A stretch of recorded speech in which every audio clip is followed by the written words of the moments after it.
There is a silence that comes after the storm. It's not the tense, waiting silence you knew before, the one spent staring at a phone, your nervous system a tightly wound coil, anticipating the next message, the next crisis, the next demand. This is a different silence, a final silence. It arrived not with a slam of a door, but with the quiet click of a lock you finally turned from the inside. There was no grand declaration, no final, satisfying argument. There was only a stop. You stopped replying. You stopped explaining. You stopped being available. And now, in the aftermath, the quiet is deafening. It fills the room. It fills your car. It fills the space in your head that used to be occupied by them. A part of you feels a profound, terrifying relief. Your shoulders are a little lower. The chronic tension in your jaw has eased. You breathe, and for the first time in years, the air seems to reach the bottom of your lungs.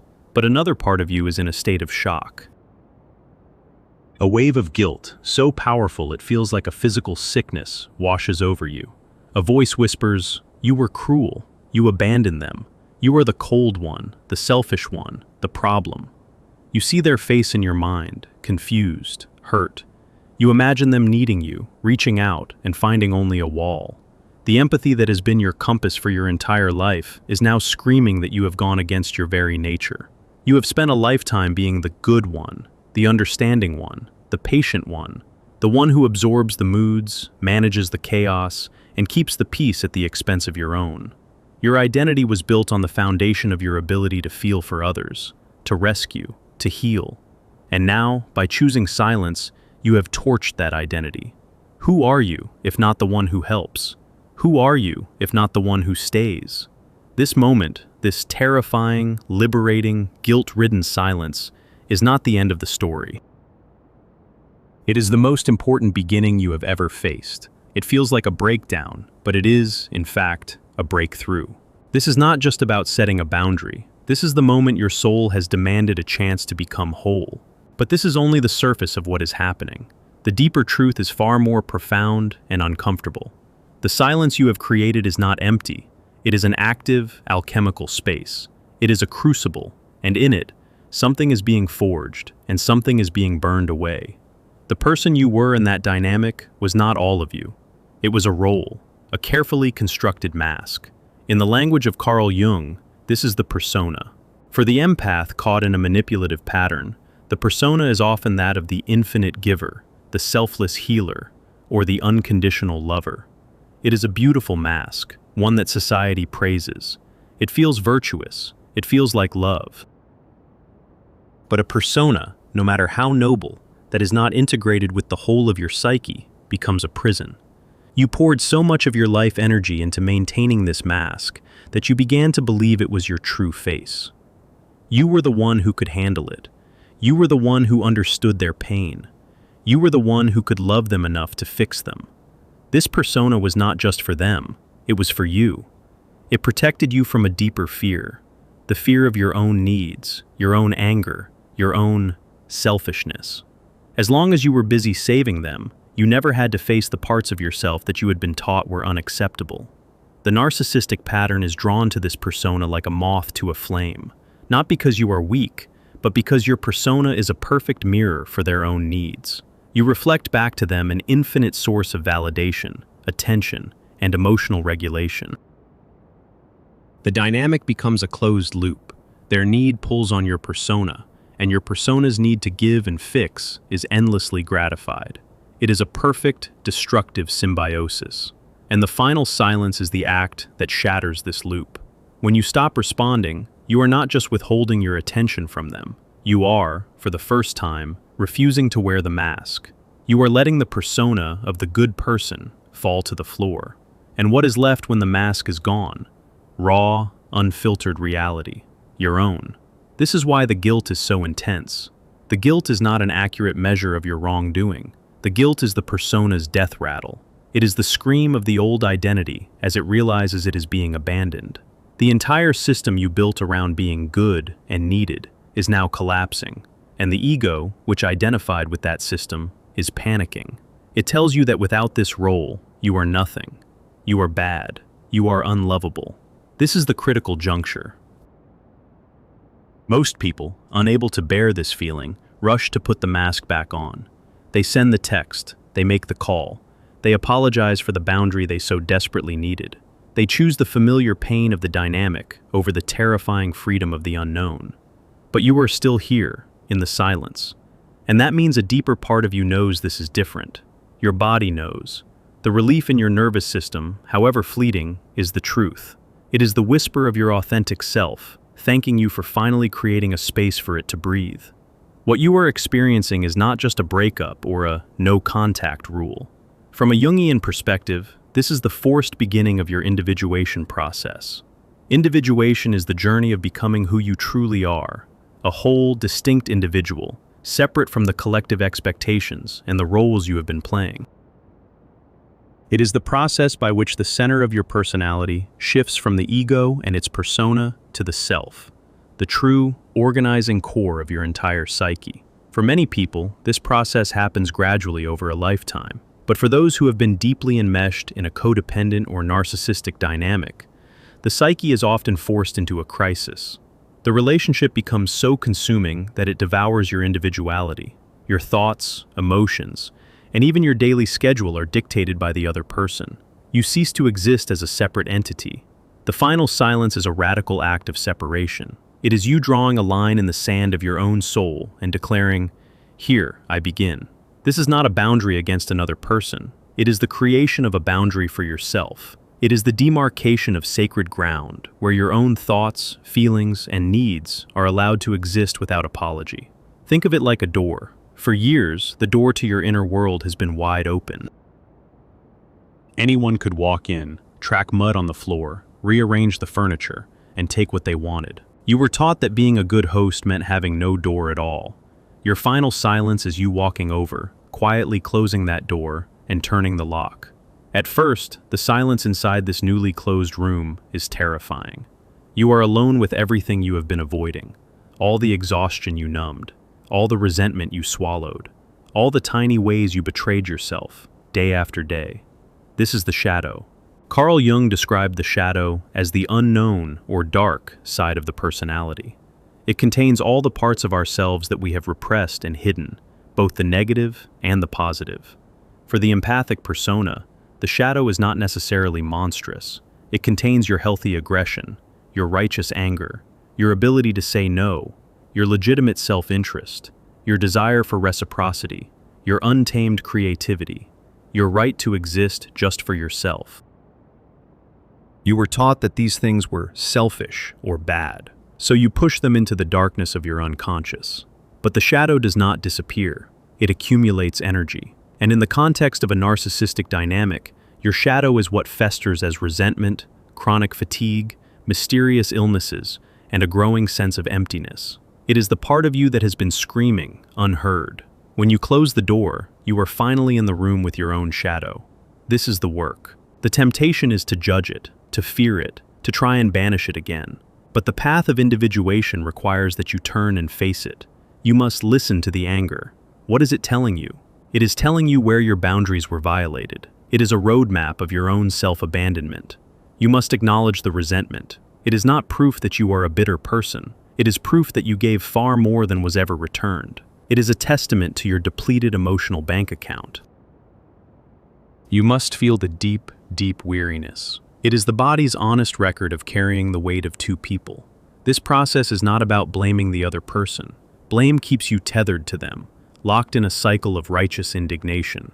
The goal is to withdraw that projection, to see that the dynamic was not just something happening to you, but something you were participating in, through your persona and your disowned shadow. This is the hardest truth to swallow. The persona of the good person got something out of the deal. It got to feel needed. It got to feel virtuous. It got to avoid its own inner emptiness and its own shadow. Acknowledging this is not self-blame. It is radical self-responsibility. It is the key that transforms you from a victim into a conscious creator of your own life. The silence then becomes a dialogue with the parts of yourself you have exiled. You might start by journaling, not about them, but about you. What did I need that I never asked for? What did I feel that I never said? When did I say yes when my body was screaming no? Slowly, tentatively, you begin to reclaim these shadow aspects. You allow yourself to feel anger without judging it as bad. You see it as pure energy, a signal from your soul that a boundary is needed. You allow yourself to prioritize your own rest without feeling guilty. You see it not as selfishness, but as essential self-preservation. This is the alchemy. You are integrating your shadow. The energy that was locked in resentment and fatigue is now being liberated for your own life. The good person persona and the angry, needy shadow begin to merge, creating something new, a whole person. A person who can be both kind and firm. A person who can be both generous and have boundaries. A person who can love deeply without losing themselves. During this time, the person on the other side of the silence will likely not be idle. The narcissistic pattern relies on a steady supply of emotional reaction. Your silence is a profound withdrawal of that supply. It creates a vacuum, and the pattern will often escalate to try and fill it. This is the test. You may receive a barrage of messages. First, perhaps, confusion. Are you okay? I'm worried. Then, anger. After everything I've done for you, you just disappear? Then, bargaining.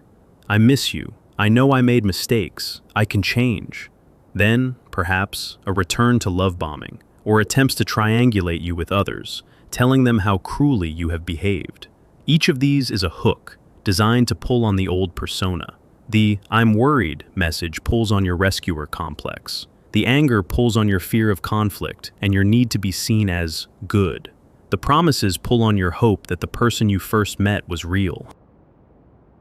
The smear campaign pulls on your deep fear of being misunderstood and judged by others. Your only task is to hold the silence, to keep the door closed, not as a punishment to them, but as an act of protection for the fragile, new self that is emerging within you.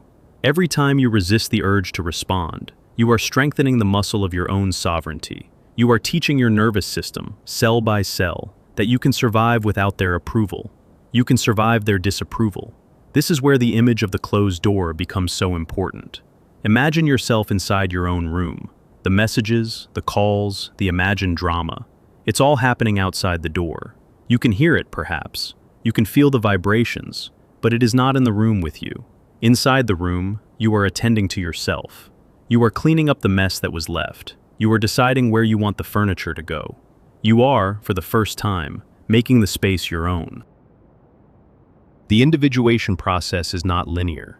There will be days when the guilt is overwhelming, days when the loneliness feels unbearable, days when you doubt your decision and your hand hovers over the phone. On these days, you must return to the body. The body remembers the cost of the old dynamic.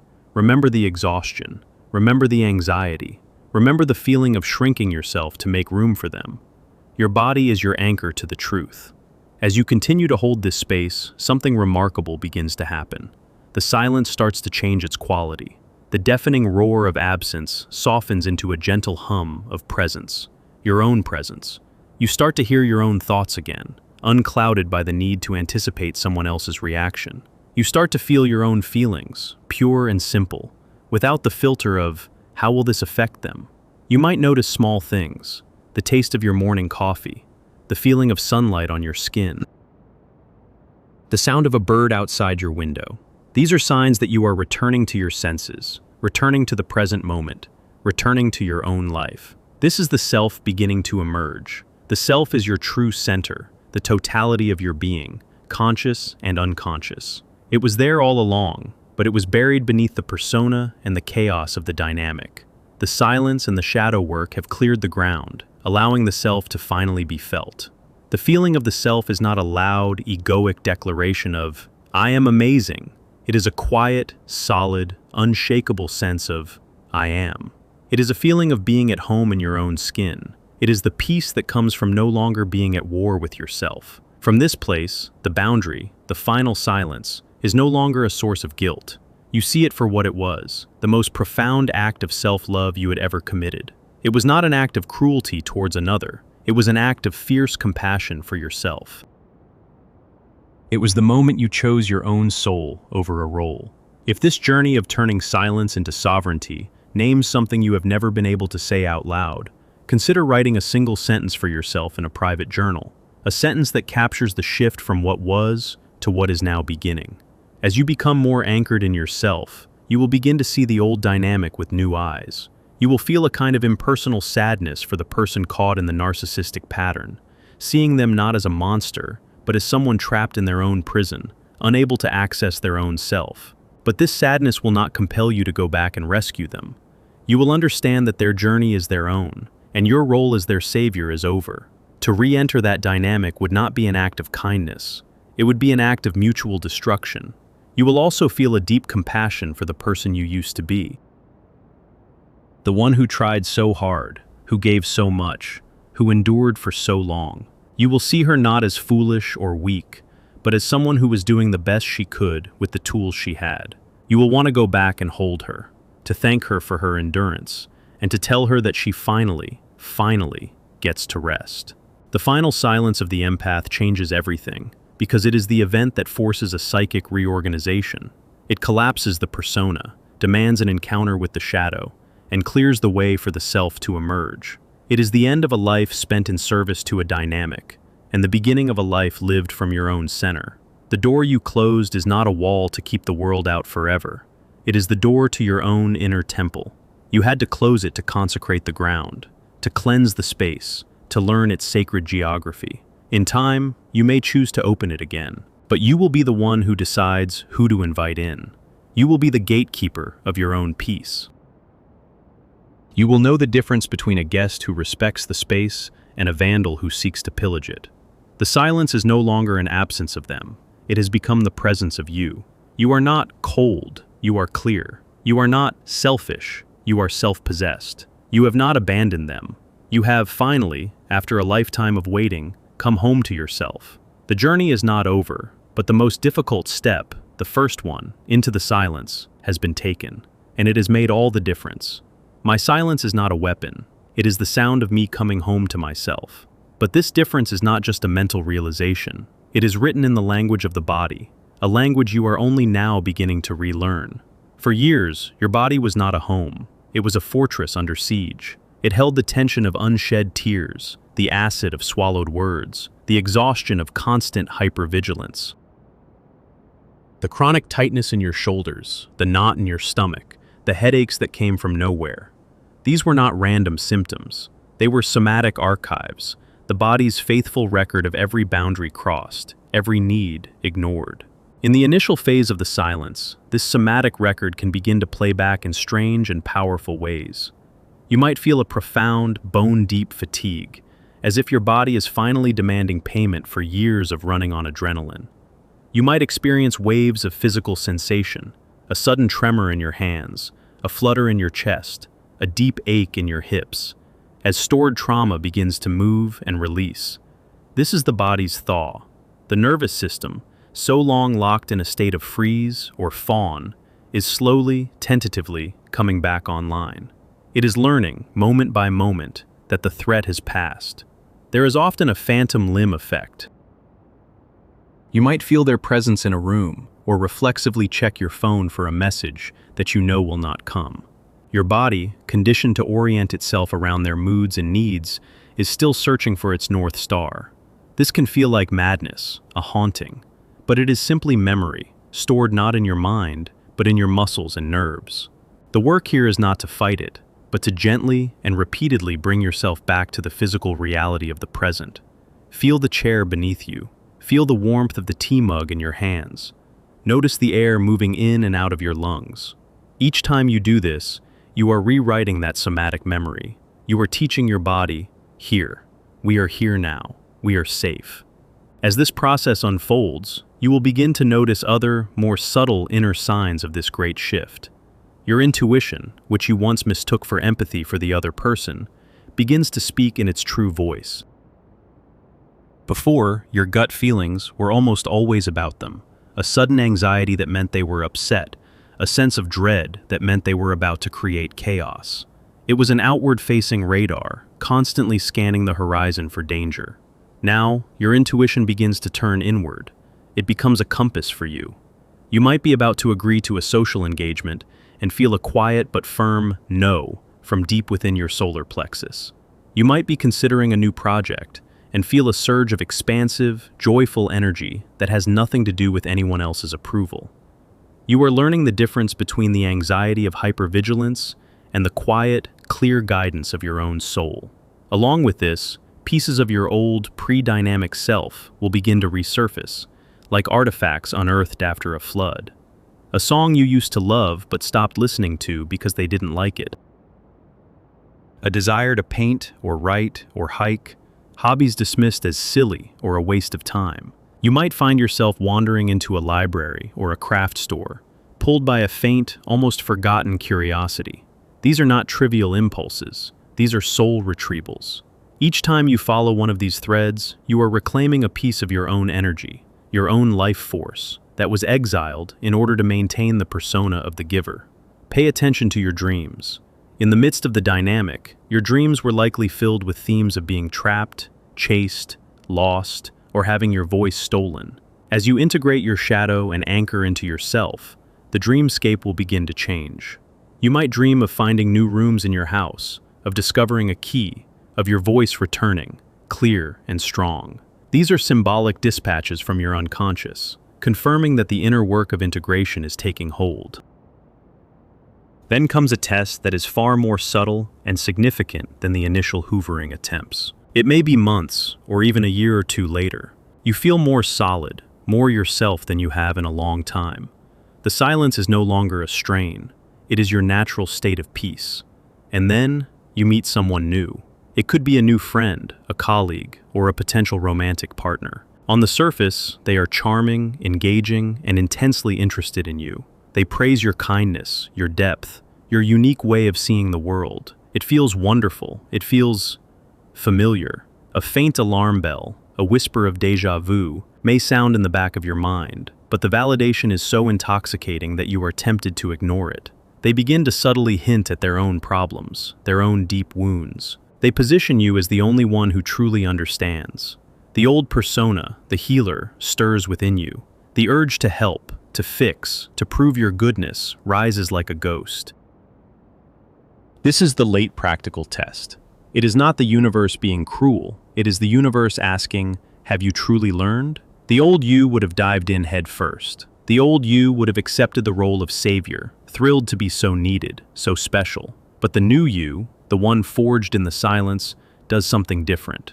You pause. Instead of being swept away by the intensity, you observe. You observe the feeling in your own body. Does your chest tighten? Does your stomach clench, even slightly?